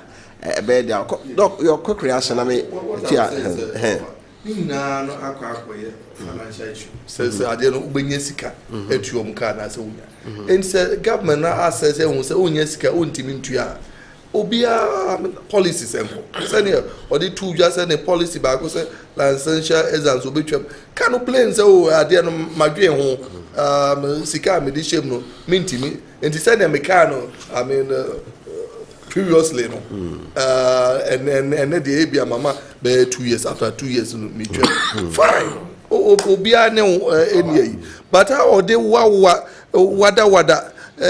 because ade we are aware say I mean madwene ho I follow up to your previous I mean policies and you know enya fe na wo ba be ka say me kwa ka che committee no na committee no we are say the net ya ka no policy parties will be outside the Amikasa Ghana.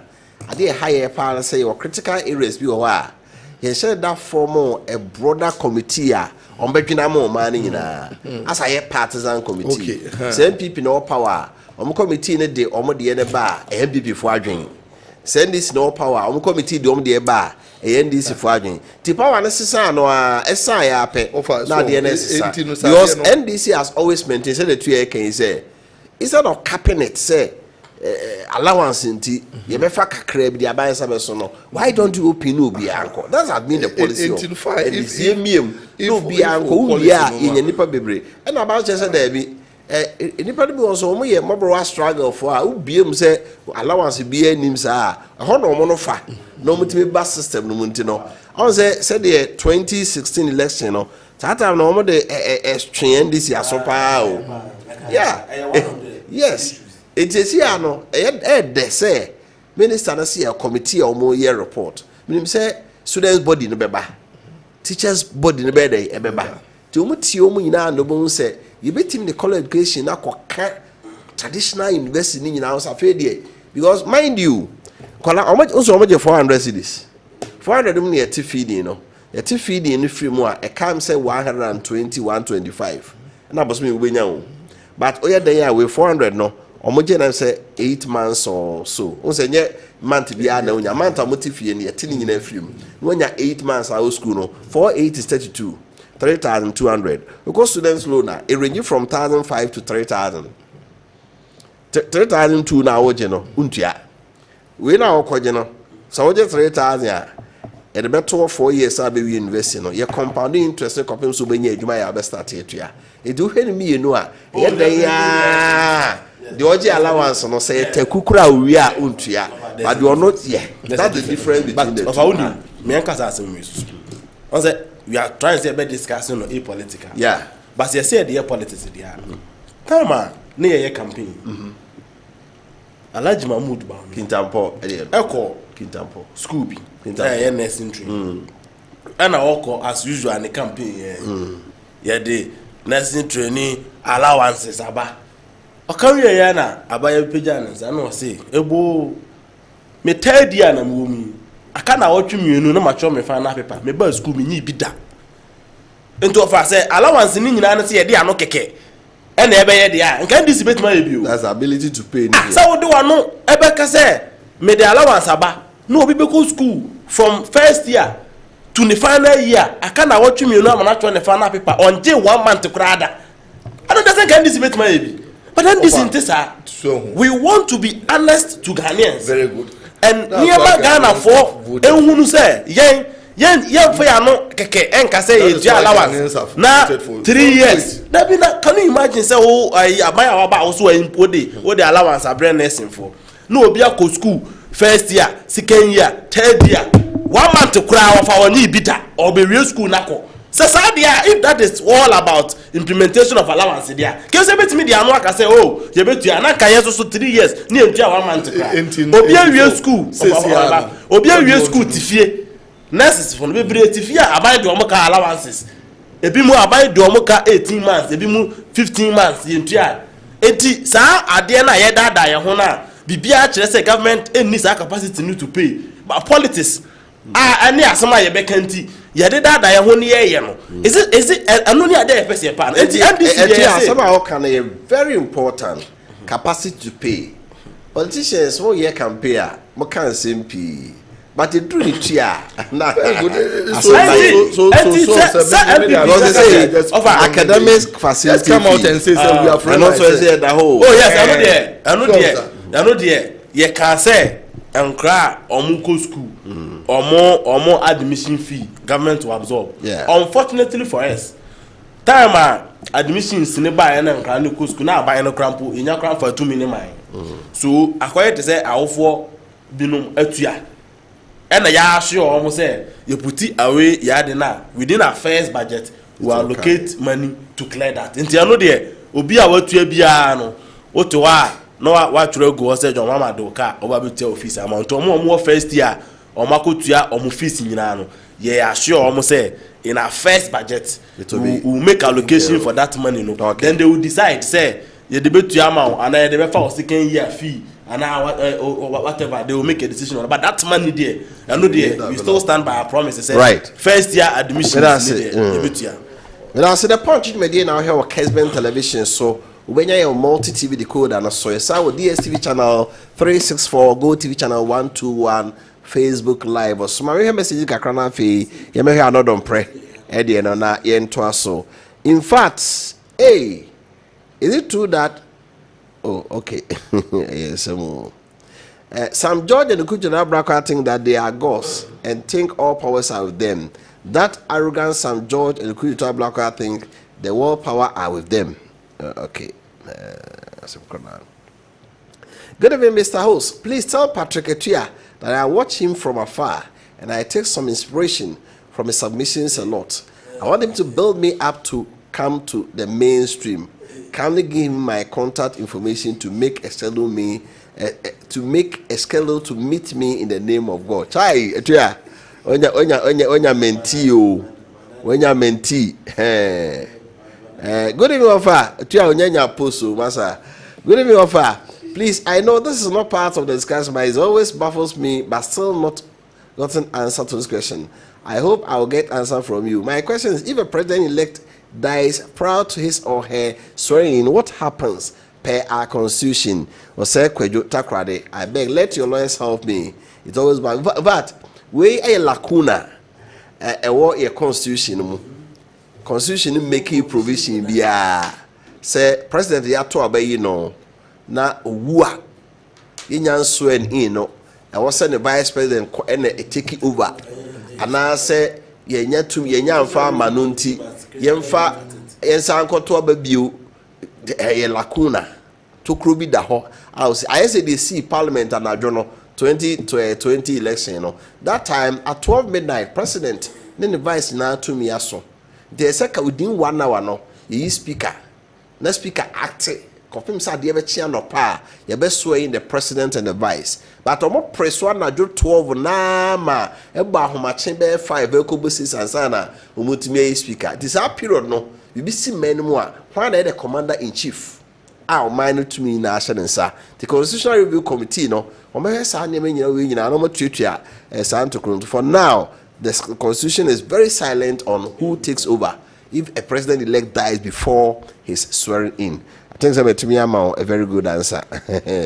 A lawyer for the chair will be so no much at the mind.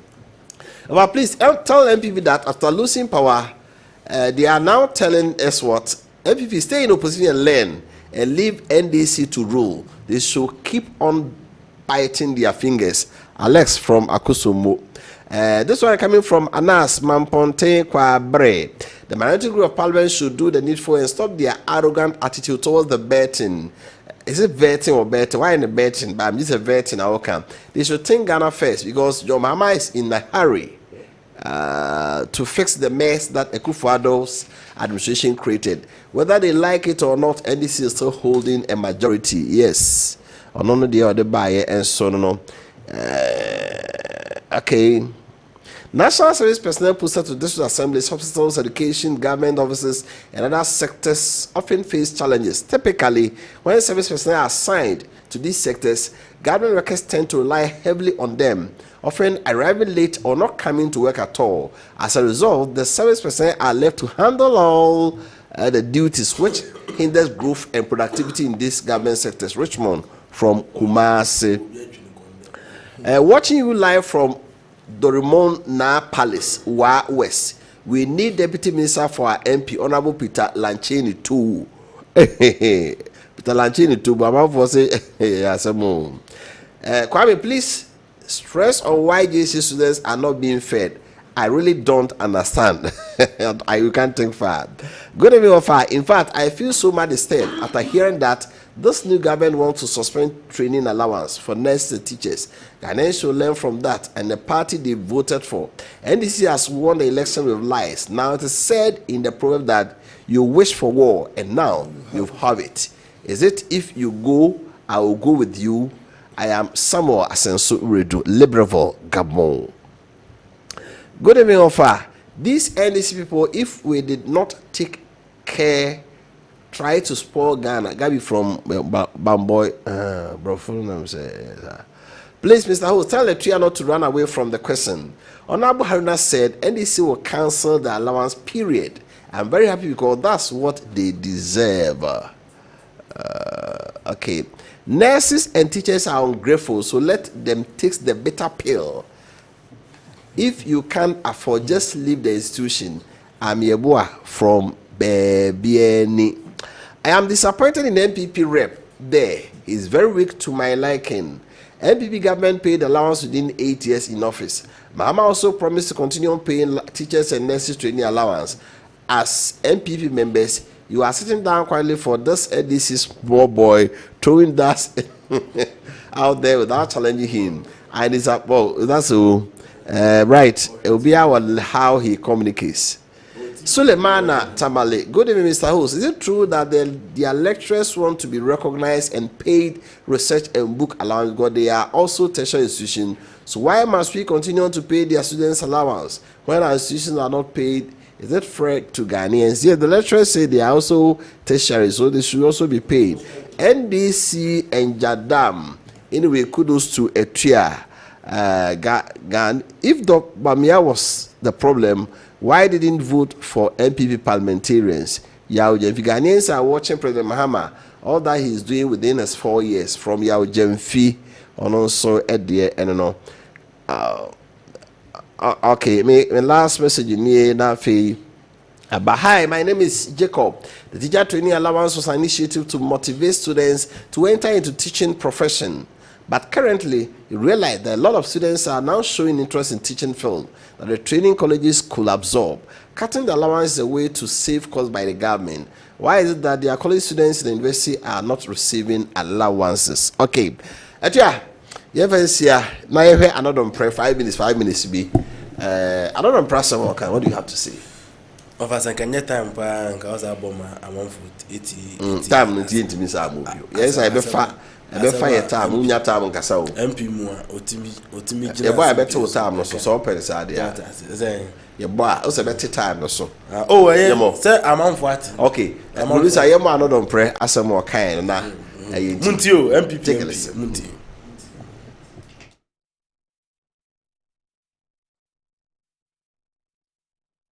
Enya samri we ni eba be kase primaries na me support we primaries na me support we so we MPP ni mapa na wo koto se MPP 4 ana se MPP ni any NDC ni ekwa boa MPP ni no na yem bu NDC ni no kan dia hye Kristo anuonyam.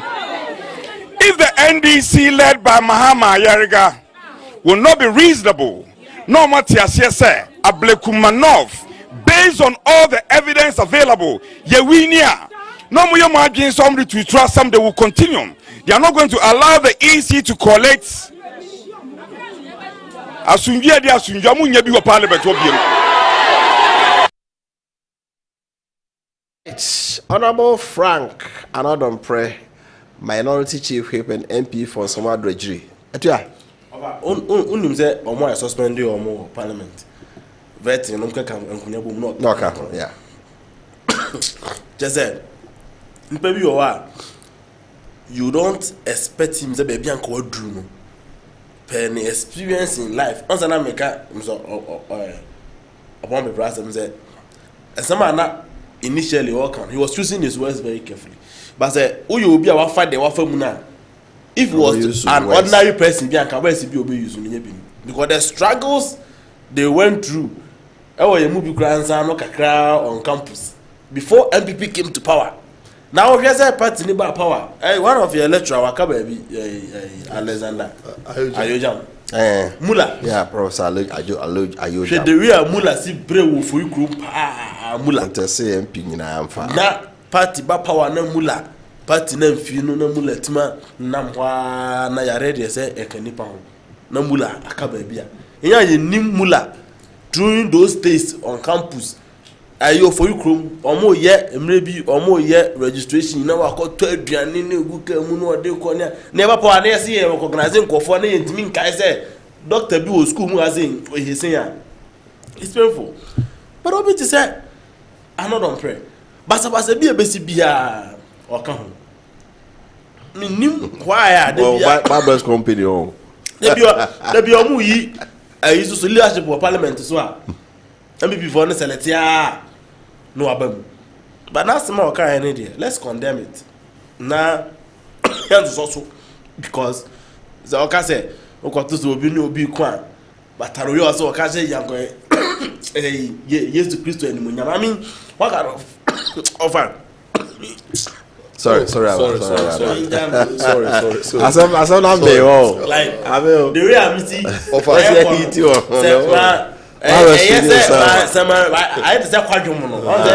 Otufu kasa no mu say hiti want say o mama nyom so e wa chi. The way I see aircon no some reduce na ya yesu kama afia be so etu apa na ka say but I don't expect him what do they be politics do to stand there and speak like this with 83 members of parliament. 83 and what they can say 83 members of parliament. And now they can say they are to win as a party. Election mu ko ye enumguasia ato party nyina chi now you chief people. Ni nyina what you couldn't learn anything out of it. Let's say upie but with 83 members of parliament now this is how you are speaking now. I mean, how? In Ghana for say this is how Ghanaians expect MPP minority in parliament to behave. Ghana ni bia o hwe bia sama okay. What but MPP ni NDC there. They nya atamfo. E bia omote ensawo mo adroju ho a na omo ko a. Obokro mu asen ya. Ye free. Ye nhia ofufu ase a e be hia wa yi ase. Krom ha. Enti obi ankobo obi an obi anfa de bia mo obi achi. When we sit here you better discuss issues. No, obi a chair na who agree and disagree. But so be ade kobo obi no be ade at this level. I think say as I say a report on na police channel. They are as my working. Say me na me court na ba bi kan ya. But this anka police for ba ba cheme. So he needs to be arrested. Na eye ensenda ho ema obi a say unya opportunity na okasa. You speak well. You don't speak like this. Say what to say MPP ni dey buanu na omomo no. Just okasa Ni aka say yay, I don't pray than any you. You see, am I who the kind of person you are? Am I nipa bi obi who say is that not how politicians more glorify or more sir? No, and obi a Ali Basitali mo type now. Yes, I know. Offer. Ya trust our level no. Okay. O here Ghana your communication na. Omo ano omo cause tangent ni nyina. And the media houses in the cramp won frɛ omo. Domo obi obetra ha ne dia ne say ye discuss issues ni dia de so obedi dia tam nya dia de no. O de hwe omo say and no uhwe ubi o TV nya dia uhu omo bi because am for trust our level no. Ya pese ye di nkomo e bia onye MPP ni die. But o tie mi at least of percent osua bibi anase what asema make na nya di atem and this kind of comment coming from a minority shaper wokra ya suspending una say ya wako bubu table e o parliament ho asem kra yen kanwie na opia bonten say abegina bonten a o say these are the comment free wonu mu eba e ma party ni nya attract e ma say Ghana for eto abatia ma mo say mo ntiase if these are the kind of people who leading mu in parliament how any say obi a o level headed bia by listening to another pray we go and vote for MPP obi a onye NDC no onye MPP ni a share the two political parties omo conduct by some are okay dear ben na be ma o hwe nipa we ya o de hokoto aboko obi e penny peace of NDC ni MPP ye gina nyina we ya be ya ye nyina ya de ba ko pe ye Kales be a brew and the university area and Nebia NDC Nebia MPP. The difference na a woman say NDC by a team and Namamu Yamreka Crescent Cannibal from Ubia and BD and before the bad scandals in room or Mabusa from Kwanedi. That's the two differences. NDC Abbey, or of Abu say Scannibal from Ubia Benyabia. Oh, NDC they buy Scannibal from Ubia and Bomo, Omo Hijaku, we don't back a crab, you know, one party for one great team. That is the only difference between the two. Okay. And this is the infrastructure. To me say you senior man any ade. Let's condemn it. Let's condemn it with all right. Doc, how do you see it? Ofa, I mean, I not on pray. Obi a unim be himself a gentleman. Omo no ako school da. Omo na ye adwuma da. Omo nyina ba bontes very clearly say the man is a gentleman. So, but ebia niema bi na prompter no man kasa. Enti no mumie ni ka ehwe se issues no ewo amina blekuma no. Ade enti na isi nso no enti mi ma bonten. Minua Patrick Ode cleverly he avoided that. But I think says so say I will say isi nso eba bonten ebetim e declare say seat no MPP na winning na emfa yi ento yi. And we are very critical. I didn't need to abide as a new government in. I take it 1 month. Parliamentary proceedings. Ekoso vetting. Ekoso na ablikuma. Enquire. I mean, easy nuntimi and declare. And the easy. I'll urge him. Say, Oma peace. Emra bonte. Emfame tuja so. MPP ena winning. Ni close to that chapter. Niya yura no don't break. I think it was on the lighter side. I don't think he meant, I mean, all that. And Patrick, try answer. Oh, try answer. I mean, wait. Patrick. Oh, allow me to talk. You don't have to heckle your lecturer. Else I'll go back and reduce your marks. I mean, I would agree. Say, I mean, sometimes, I mean, yes, but the man I know, so yeah, I know don't pray. I don't think that willingly he would come out and say that. Mommy, allow it to go. But more serious, no, they say, I will say, easy, no, about bonte, no, to me, declare, I mean, ablikuma seat, no, peace ever. Now, two.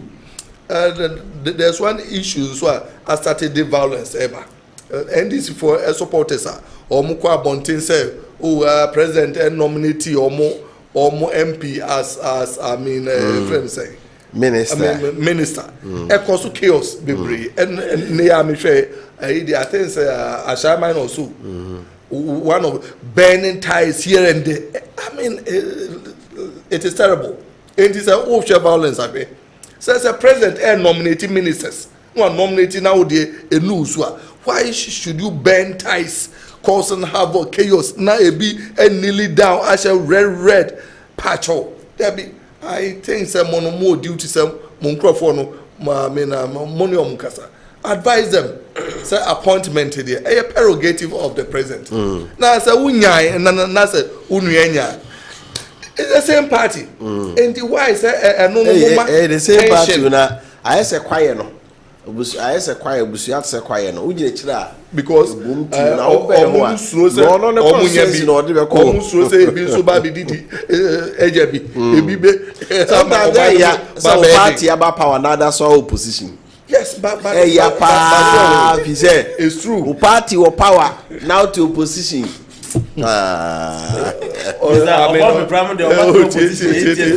Doc me can wow but over here in order to know young critic chaos will be biada young demonstration and benitize I mean and also route attacking people and you know NDC for supporters a one too many rather than you say memo no ye de ashamonsa mo be den ya governor monye sincere to the people. You said you'll be truthful. So, enti no say mo say teacher training allowance mo ntimi ntua. Emfa wada. And one so ade no ya na kai ba say dey ye ntimi.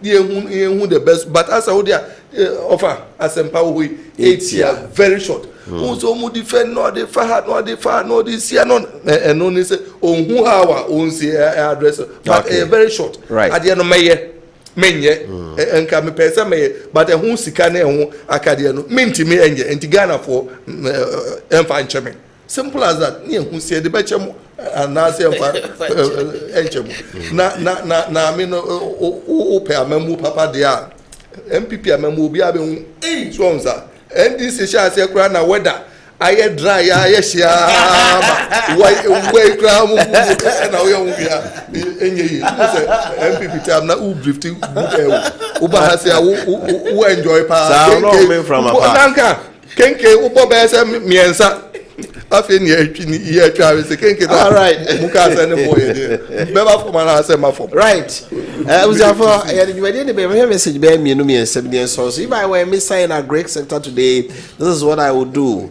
One, almost 60% of university graduates ready for national service will be posted to the agricultural sector. I will discuss with chief executives in all regions and districts to allocate 5 acres of land for farming purposes. All university graduates specialized in agric will supervise the sector. I will select the best farmers in the country, support the team on the ground. I will create incentives for investors. Okay, somehow can do so. Why into in kind of so yeah, Brenunti. Oh yeah, na wamana ititi amai na obi so etimi ababa can be. Offer good evening. Offer those NDC people. If we did not take care, okay. Offer I don't see anything wrong with his speech. Gabi from Bole Bamboy, all kind of press speech, no. Okay. Good evening, offer. We're looking for betterment in Ghana, but when you throw stone to the wall, it comes back to you. From Tobe, chairman, Mpuntu, Agona, Ashanti, all the way free a buyer. Okay, offer. Tell that arrogant every read that NDC said worse than this. A student Ketia said worse than this. The deputy secretary said worse than this. Tell him that he should give us a break. I support Honorable Arodompre. Please, host, guard that NDC rep to be mindful of his speech. From Bright. Okay. Anyway, Honorable Afenyo said, very soon we shall see the true colors of NDC. And that hono. NDC do not like the truth. That is a painful truth from Honorable Frank. You talk too much. Hello, good evening, Mr. Host. Tell the MPP man to condemn Frank Anodompre, a whole minority chief whip. He should bend down his head, bow down. I think that's what we want to write. Not bend down his head. He should bow down his head and not bend down his head. David Annan from BNE grammar. Mr. Host, there is difference between Etua and Kwam. There's no difference between Etua and Kwaku Buahi. Oh, come on, Mr. And cancer. Mr. Host, tell the NDC man that he's taking about respect. Is it talking about respect you want to write? You are calling Afenyo marking just like the George That George Takrade. Oh, anyway. Good evening, Wofa. Why is the MPP man avoiding the main question from another press issue? They are funny. Okay. My main we so okay, more violence. Violence begat violence is in BNB. Right, was for this year, Doc. Yako. Okay. My last issue no and your last issue be out chill be time na super. Oh, issue part there in your town ka. Mencha omo de omo crazy oje MPPC or make a founder fathers. Mencha me nsape na asante jabo awo asante ache na machia chairman yawo awo I mean bosome fra ho. Na I mean mako kumewunso sa akwakocha for no father or no nipa we no no moji party no si o I believe so say party no recognize you omo na omo epija omo mesa so acha MPP fo nyina. Okay etia over it is appointment no nyina aba Ghana for nya abochema na said omo tie che e ba aban mu no ya ba yi mo se de si chese niam no ni yemu na ye no ya koya nim ne be hia Ghana for so mbeka ye ho oman no na asai atete apansam ye nim en ne abefa ti hia mo se mo koso hankan ye ho na mo tie chi na mo nkrokra ye sa ye chia na matene ye because over say the president Mahama aseche ni ya na do ba ye 123 ministers president Mahama bo sistepe enti hwe e car we ye free Ghana so eho ya ba omo training a omo training school di police there dey yes ya mpam obi a omo ntenam no omo ba omo besaki omo kofi so there's a new government aba ye niam sonko mema Ghana no etima yeyi mo fa ngidie enta ya kina mo support here but council of state no omo beto no Tuesday the council of state no so anope any regional chairman din komo also be oye campaign tia Jomama no untumi nkutu no fo inwendo no fa ye ko bi akotu Jomama fo na MPP steward kese bi pa o hene also no yama no kotu Jomama yama no Jomama fo enye yi David na do pa se bi want no fo Jomama na yama kotu no fo enti za o hene ne de on ka ho kra right ka ho kra onko